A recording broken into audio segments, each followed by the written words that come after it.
Международный общественный фонд «Полигон» 29 августа, реестровый консультативный статус при экономическом и социальном совете ООН при поддержке представительства Министерства иностранных дел Республики Казахстан в городе Алматы, посольства Республики Монголия в Республике Казахстан, кластерного бюро ЮНЕСКО в городе Алматы по Казахстану, Кыргызстану, Таджикистану и Узбекистану, секретариата совещания по взаимодействию и мерам доверия в Азии, научной библиотеки Казахского национального университета имени Аль-Фараби, общественного объединения Улы Дала Алеме «Мир Великой Степи», Казахской академии спорта и туризма провели международную конференцию «Казахстан и Монголия. Общие исторические, культурные и этнические корни в городе Алматы».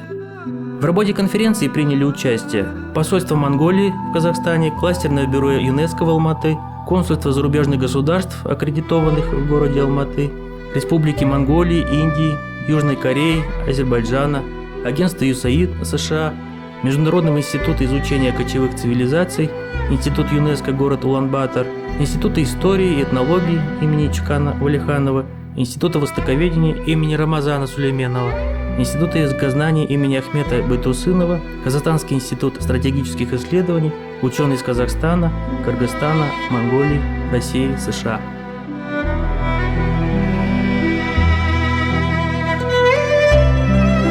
В качестве единственного учреждения системы Организации Объединенных Наций с конкретным мандатом в области культуры, ЮНЕСКО посвящает большую часть своей деятельности сохранению и поощрению культурного разнообразия. В странах Центральной Азии наше бюро ведет свою прямую деятельность в Казахстане, Кыргызстане, Таджикистане и в Узбекистане.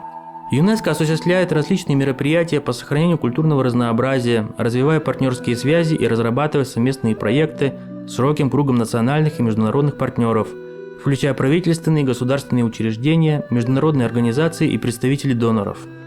ЮНЕСКО стремится развивать сотрудничество с национальными и международными неправительственными организациями, которые представляют гражданское общество. Богатое культурное наследие Казахстана и Монголии является живым свидетельством тысячелетней истории и отражает вклад различных народов, культур и верований. ЮНЕСКО будет выступать платформой для диалога и осмысления общего культурного наследия «Шелкового пути», а также развития его потенциала для углубления международного научно-культурного и гуманитарного сотрудничества.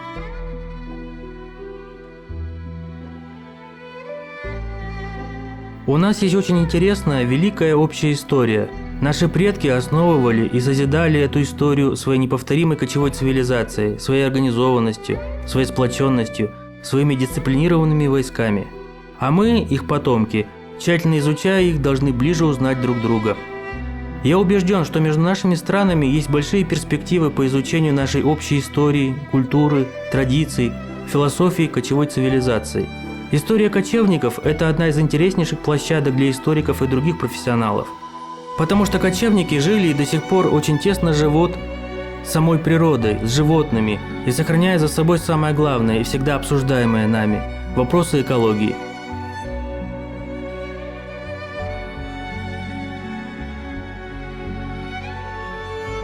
Нужно отметить, какой огромный вклад в мировую историю оставила Монгольская империя, созданная в XIII-XIV веках. Во-первых, это способствовало объединению Китая в одно государство. Во-вторых, это создание российского государства, которое было основано на принципах построения государственности Золотой Орды. Нужно также помнить, что история Казахстана неразрывно связана с историей Золотой Орды, государства, созданного потомками Чингисхана, что требует более глубокого изучения. Независимость и суверенитет Казахстана оказал большое влияние на изучение исторического прошлого нашей страны. Мы отходим от исторических стереотипов прошлого и познаем новое и неизвестное в нашей истории.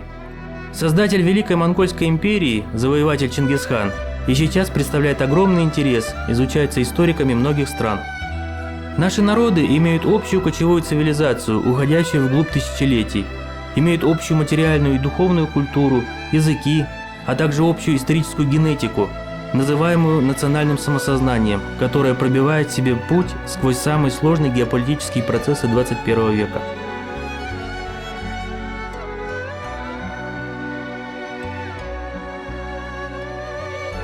В настоящее время историки Казахстана и Монголии рассматривают необходимость общего исторического обзора культурного наследия Казахстана и Монголии. Ученые обеих стран активно используют новые источники в архивах и библиотеках Китая, Ирана, Турции и других стран. Большой интерес вызывают источники в Риме и Ватикане.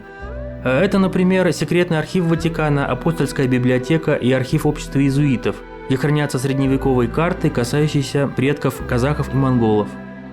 Трудность изучения истории состоит в том, что кочевники постоянно изменяли границы своих государств.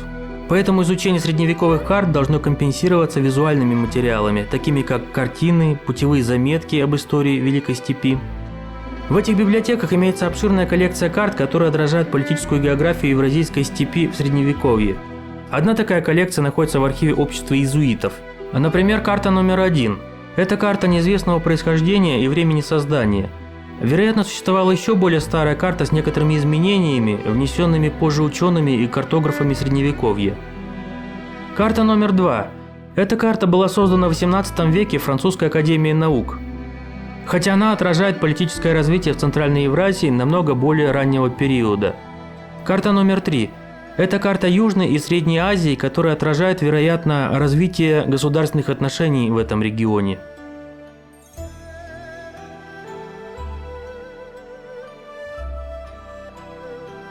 Монголия является страной, неразрывно связанной с многовековыми традициями кочевого образа жизни. Большинство монголов до середины 20 века были кочевниками. В течение 20 века в Монголии происходил процесс перехода к оседлому образу жизни, но в конце века произошел удивительный феномен – скачкообразный рост кочевого населения, который можно назвать процессом реномадизации.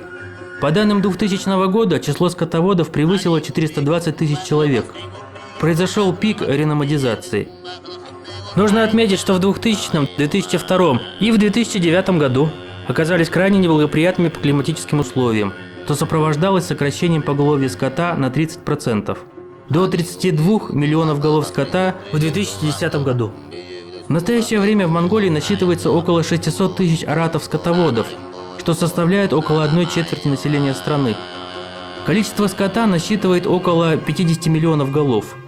Возникшая проблема номадизации носит противоречивый характер, когда кочевое население стремится к стабильной и оседлой жизни, но в стране отсутствуют экономические условия для модернизации кочевого животноводства.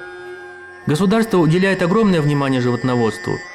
Принята программа «Государственная политика по отношению к скотоводам» и программа «Монгольский скот», принятая парламентом страны. В настоящее время Монголия опирается на широкую международную помощь со стороны стран-доноров и международных организаций. Разрабатывается программа номадизма в настоящем и будущем для обеспечения стабильного развития и повышения жизненного уровня монгольского народа.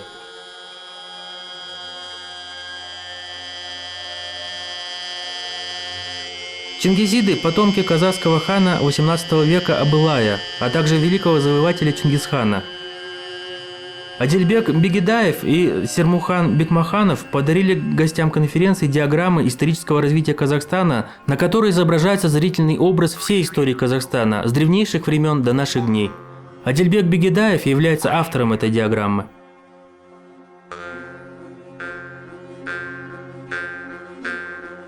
Известный лингвист Букатулы Базылхан путем сравнительного анализа решил проблему родства тюркского, казахского и монгольского языков на уровне фонетики, морфологии, лексики и синтаксиса, а также разработал новое теоретико-методологическое решение теории морфемы и генетической основы алтайских языков. По мнению Базылхана, алтайский проязык развивался по 3 эволюционным периодам до настоящего времени. Первый период развития алтайских языков начинался от первичных корневых морфем типа В и СВ, не имеющих никаких лексических признаков. Общение функционировало на уровне подмигивания, озвучивания. Оно охватывало период 1 750 000 лет до 800 000 лет. Второй период развития алтайских языков называется полусловным. Он охватывал также длительный период от 800 000 лет до 40 000 лет. Начало формирования от корневого морфемного типа В-СВ к более сложным типам одно- и двух сложных корневых слов. И, наконец, третий период – сложные слова, охватывающие 40 000 до 10 000 лет. Начинается использование наиболее сложных форм – 2-3 слов и их элементарных сочетаний в виде несложных синтаксем. Этот период миропознания человека активно развивался. В лексическом фонде увеличиваются лексемы с глагольным характером. В дальнейшем формировались словосочетания, которые могли выразить сложные мысли. Доктор Базылхан проанализировал большое количество лингвистического материала казахского и монгольского языков в диахронно-синхронном аспекте в объеме 65 тысяч слов. Мы можем твердо сказать, что те материалы, которые в прежние времена алтаисты и антиалтаисты использовали в своих трудах для исследования о происхождении, развитии и взаимосвязи тюркских и монгольских языков, являются только лишь сугубо современными материалами, синхронными явлениями. Не были решены проблемы тюрко-монгольского лексического, грамматического, а также синтаксического сходства. Теперь мы имеем полное право сказать, что тюрко-монгольское языковое сходство – это не явление заимствования, а результат длительного естественного глотогенетического развития. Лингвистическая природа казахского и монгольского языков представляет следующее. В начальном этапе формирования казахского и монгольского языка существовали в фонологическом составе 8 гласных и 17 согласных. Они сохранились до настоящего времени. В настоящее время число аффиксальных морфем свыше 600. Они составлены из однотипных и слонотипных форм. В казахском и монгольских языках существует свыше 3000 общих корневых морфем. Из них 1520 полностью совпадают с формой и общей семантикой. Остальные 1480 корневых морфем совпадают с разными фонологическими и семантическими явлениями. Одним словом, общее семантическое прошлое полностью доказано. Структура предложения в казахском и монгольском языках полностью совпадает.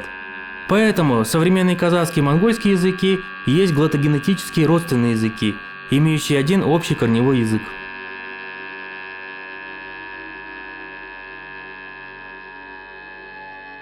Историческая наука продолжает и сегодня свою разрушительную работу по расколу древнего тюркского и монгольского мира. Поэтому нам нужна правдивая история тюрков и монголов, из которой можно делать соответствующие выводы. За Великой Китайской стеной простиралась Великая Татария, или по-современному Великая Степь. Средневековые китайские историки делили восточные кочевые народы на 3 группы – белые, черные и дикие татары. Кочевой образ жизни у кочевников Великой Татарии был одинаковый. Сегодня лингвисты четко делят алтайскую семью на 3 группы – тюркскую, монгольскую и тунгусо-маньчжурскую. Тогда же тюрки и монголы прекрасно понимали друг друга, что значительно облегчало их общение, а зачастую и полное смешение. В контактах татар и монголов не отмечается наличие какого-либо языкового барьера. Внук Чингисхана Хубилай-хан, объединив Китай в единое государство, начал менять политическую систему Монголии и Северного Китая. Хубилай начал замену уйгурского тюркского алфавита и религии тенгрианства. В 1260 году Хубилай пригласил Пагма-ламу, настоятеля монастыря Саския из Тибета. Так он стал внедрять кочевникам буддизм. Хотя тюркский язык консервативен, но если за обновление языка берется государство, то процесс изменения языка ускоряется. Хубилай изменил народ от Северного Китая до Забайкалья, его культурное наследие, тенгрианство. Он изменил все культурное наследие номадов и привязал все это к новой буддийской цивилизации. Некогда единый народ был разделен по языку, религии на 2 народа – татары и монголы. В официальной историографии изучается тюркология и монголоведение. Видимо, настало время, когда эти 2 науки надо объединить, так как история этих народов едина.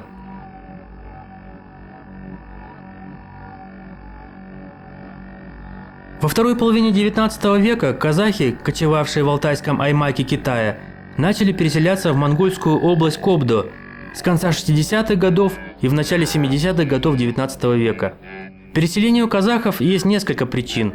Во-первых, когда казахи стали переселяться в Кобдо, основой их хозяйства было кочевое скотоводство, которое требовало новых пастбищ.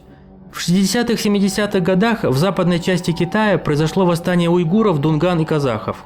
Цинское правительство подавило это восстание, после чего многие китайцы были насильно сосланы для колонизации в отдаленной западной области. В первую очередь сюда вошли земли казахов Алтая. Часть казахских пастбищ превратились в земельные угодья китайцев, что стало причиной начала переселения казахов в Монголию. С переселением казахов в Кобдо возникли земельные проблемы с местными монголами, уренхайцами, которые решали методом народной дипломатии. Спустя некоторое время численность казахов и количество скота на новых землях стало расти, что вынуждало расширять пастбища и угодья. Правительство монгольской автономии в 1912 году разрешило принимать казахов, а вопрос о выделении им земель относило к рассмотрению местной администрации. Первоначально казахов переселилось примерно 6-7 тысяч человек. Казахи, переселившиеся в 60-70-х годах 19 века из алтайского Аймака в Кобда, составили часть современной казахской диаспоры Монголии. В начале 20 века казахи приняли гражданство Монголии и окончательно основались там. В наши дни казахи из родов Кирей, Найман, Уак и Аргын проживают в Баян-Ульгийском и Кабдосском аймаках Монгольской республики. Их численность около 100 тысяч человек.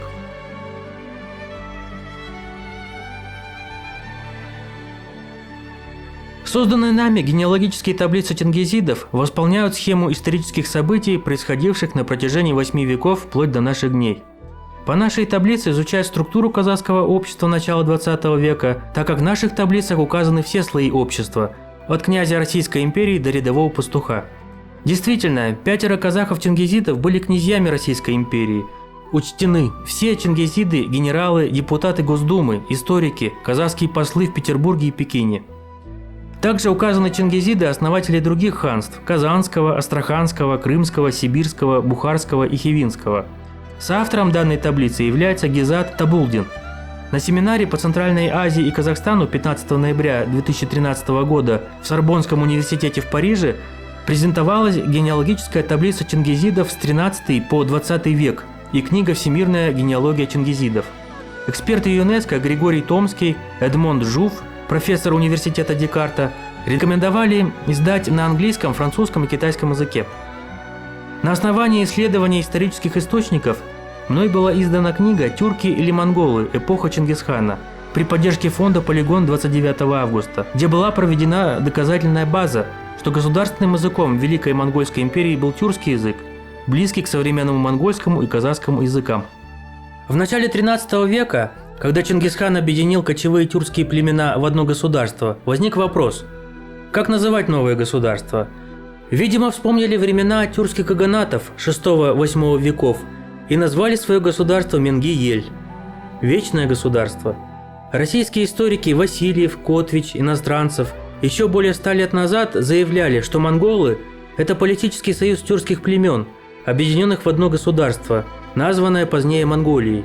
О языковом сходстве современных монголов, казахов и монголов Чингисхана четко указал заслуженный деятель Монголии – лингвист Бакатулы Базылхан. По моему мнению, тюрки и монголы 13-14 веков есть единый народ, и нельзя их разделять.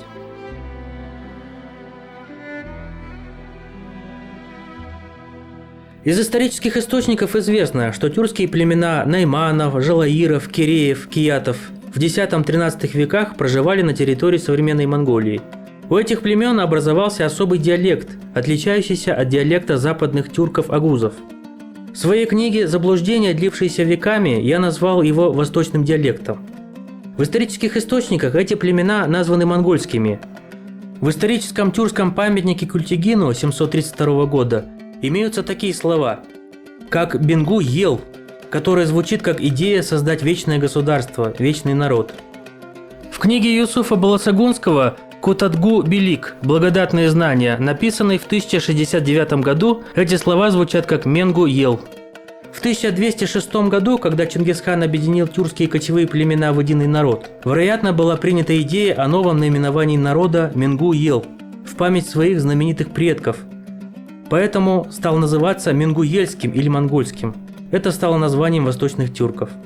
Если сравнить язык восточных тюрков 8 века, времени Великого Тюркского каганата, то за 400 лет до эпохи Чингисхана этот язык в какой-то мере стал флективным, под влиянием тунгуса-маньчжурских языков.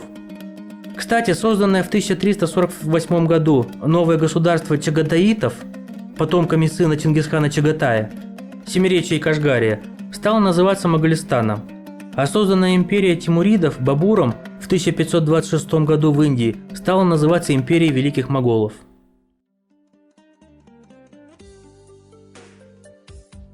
Памятники архитектуры XIV-XV веков, расположенные в Шахрясябзе, Самарканде и Туркестане, на территориях Афганистана и Восточного Ирана, раскрывают особенности сложения этого удивительного искусства, порожденного объединением творческих сил многих народов, вовлеченных в состав державы тимуридов. При этом исследователи единодушны во мнении, что тимуридское зодчество представляет новое явление в архитектуре Средней Азии и мусульманского Востока в целом. Гигантские параметры зданий, достигающие 40 метров высоты, Сине-голубая гамма фасадов, куполов и интерьеров, изящество изразцов и мозаики по сей день поражают нас своей красотой.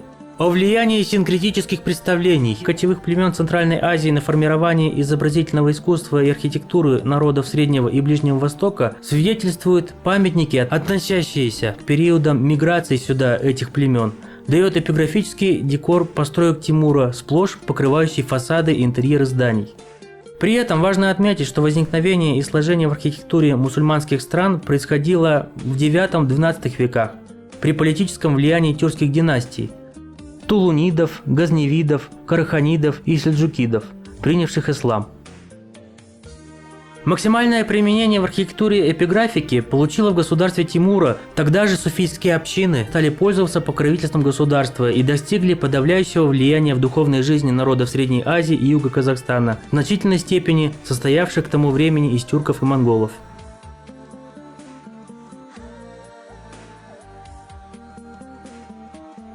Кочевники имели своеобразный кодекс поведения, а в ставках степных властителей строго следовали дипломатическому этикету, выработанному со времен гуннов. Этот дипломатический церемониал является частью духовной жизни кочевников и частью кочевой цивилизации. Кочевой образ жизни консервативный. Он мало и незаметно подвергается изменениям. Это обнаруживается при сравнении дипломатического церемониала монголов и тюрков XIII века, а также церемониала монголов и казахов XVII и XIX веков. Основным материалом для исследования процесса формирования и установления дипломатического церемониала служат дневники, отчеты русских и китайских послов кочевым народам. Наибольшего развития церемониал кочевников достиг в XIII веке, в период образования Великой Монгольской империи. Монгольский церемониал называли татарским и привели веские доказательства его применения в Восточной Европе, в особенности в московском периоде русского государства. В какой-то степени произошла унификация церемониала, которому подчинялись все, и знатные люди Европы, и Азии, государи и князья. Общими были правила проезда посольств по территории, подвластной чингизидам, обеспечения их пропитанием и лошадьми. Почти во все времена своего пребывания послы должны были содержаться за счет принимающей стороны. В основе церемониала должны были лежать лучшие правила гостеприимства народов, даже если они и не совпадали с обычаями на родине послов. Тенденцией развития дипломатического церемониала является выражение уважения к принимающей стороне и необходимость не уронить достоинство своего государя и государства.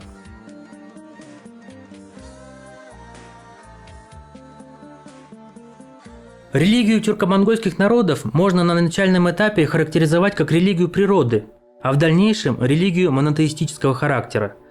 Тенгрианство, как духовное основание тюрко-монгольской культуры, как традиции и обычаи, сохранялись и сохраняются в памяти народа.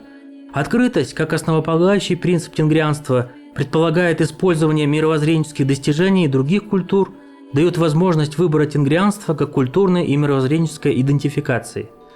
Важным на современном этапе развития для тюрко-монгольских народов является то, что положения тенгрианства могут служить консолидации этих народов, преодолению духовного кризиса, гармоничного включения в мировое культурное пространство. Во-первых, менталитету тюрко-монгольских народов Центральной Азии присуще следование традициям культуры, что проявляется в сохранении обычаев, культурных нравов, обрядности. Во-вторых, это высокая значимость межличностных отношений, которая выражается в устойчивых проявлениях родовых, племенных, этнических связей. В-третьих, с этим связана другая важная ценность духовной культуры – культ предков, почитание родителей, уважение к старшим. В-четвертых, духовной и культурной ценностью, сохранившейся с древнейших времен, является высокое понимание роли и предназначения детей, что ведет к сохранению и развитию этноса. В-пятых, важным признаком культуры любого народа является положение в обществе женщины. В культуре тюркских народов сильны традиции уважения и почета к женщине, матери. Так, по древним обычаям, сын, входя в юрту, кланялся сначала матери, а затем уже отцу. В-шестых, одной из основополагающих ценностей культуры центральноазиатских народов с древних времен является любовь и уважение к природе. В философии народов отсутствовало понимание человека как хозяина природы. Им не была присуща философия преобразования, насилия над природой.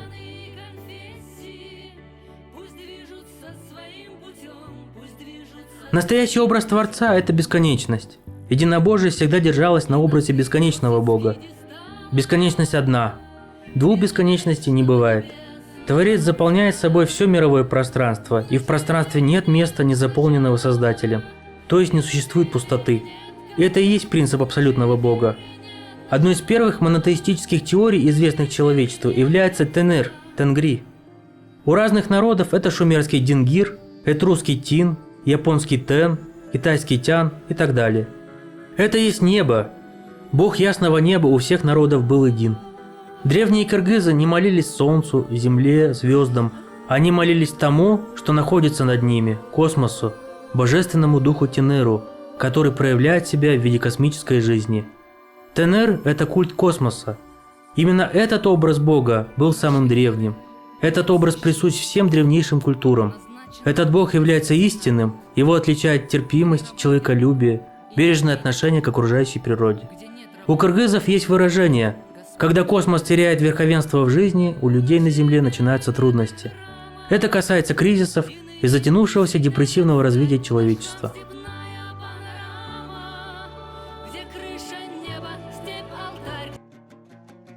Туран или туранская низменность представляет собой страну древних туров, которая фактически охватывала всю Центральную Азию, среду обитания кочевников-номадов, что зафиксировано в 8 веке до нашей эры в древнеперсидском источнике Авеста.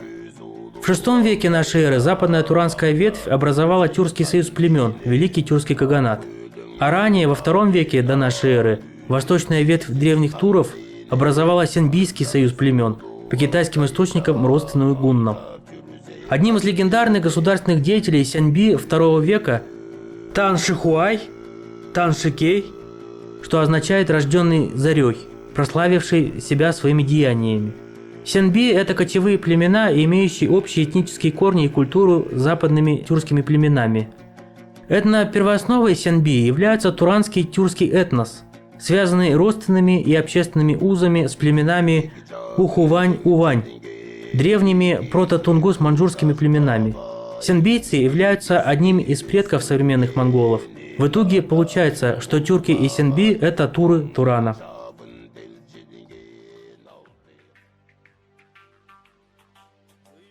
Нам хотелось бы поднять вопрос о происхождении сильного и многочисленного народа до чингисхановской Монголии – найманов. Откуда они произошли и где сейчас их потомки. В VIII веке найманы – это есть сегис-агузы, 8 племен, которые находились в составе древнеуйгурского каганата. В 747 году в древнеуйгурском каганате произошла смута. Восстали сегис-агузы, найманы и тагус-татары, 9 племен против Моян-Чур, кагана. В 840 году начался распад уйгурского каганата. Вероятно, сегис-агузы, найманы отделились от уйгурского каганата в отдельное ханство с конца IX века. Найманское ханство обладало высокой культурой и имело свою письменность – древнеуйгурский алфавит. Иногда его называют древненайманским. Найманские ханы Инанч-Бельге-Буку хан, Буйрук хан, Кушлук хан продолжали традиции тюркских каганатов. В начале XIII века Найманское ханство представляло собой сильное государство. После многолетней, 14-летней борьбы, начиная с 1204 года, оно потерпело поражение от Чингисхана и присоединилось к его империи. В дальнейшем найманы приняли участие в завоевательных походах в Китай и Восточную Европу, а также на Ближний Восток. В 1258 году во главе с Хулагу-ханом найманы приняли участие во взятии Багдада, а в 1260 году участвовали во взятии Дамаска и Иерусалима. 3 сентября 1260 года найманы во главе с полководцем Кетбукой потерпели поражение от тюркских мамлюков Египта в битве при Айн-Джалуте, Палестина, недалеко от Назарета. Потомки найманского народа вошли в состав современных монголов, казахов, узбеков, кыргызов, туркменов, каракалпаков, башкиров, нагайцев, хазарейцев Афганистана, казанских, крымских, польских и литовских татар. На Ближнем Востоке найманы растворились в местном населении.